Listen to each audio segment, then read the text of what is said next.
మిథున తన రూమ్‌లో కూర్చొని దేవా కోసం ఆలోచిస్తూ, "దేవా నీ ప్రేమ దక్కించుకోవడం కోసం నేను ఏమైనా చేస్తాను. నువ్వంటే నాకు చాలా ఇష్టం. నువ్వంటే నాకు చాలా ప్రేమ. నీ కోసం నేను ఎంత దూరమైనా రావడానికి రెడీగా ఉన్నాను దేవా" అని చెప్పేసైతే అనుకుంటూ దేవాను తలుచుకుంటూ ఉంటుంది. ఇంతలో అక్కడ ఉన్న దేవ కూడా బయటన పడుకుంటూ, "మిథున ఇన్నాళ్ళు నీ విలువ నాకు తెలియలేదు.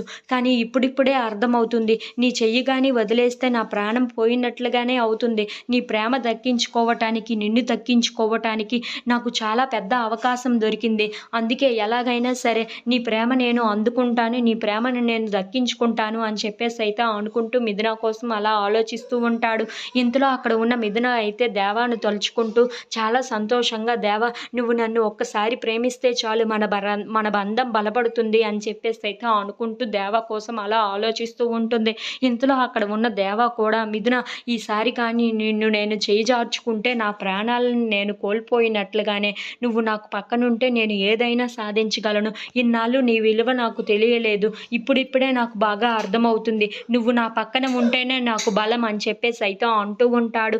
ఇంతలో అక్కడ ఉన్న మిథున కూడా దేవాను తలుచుకుంటూ అలా చాలా సంతోషిస్తూ ఉంటుంది. "దేవా ఎలాగైనా సరే మిథున నాలో ఉన్న ప్రేమను నీకు తెలియచేస్తాను అతి తొందరలోనే" అని చెప్పేసైతే అనుకుంటూ మిథున కోసం అలా ఆలోచిస్తూ చాలా సంతోషంగా నిద్రపోతూ ఉంటాడు.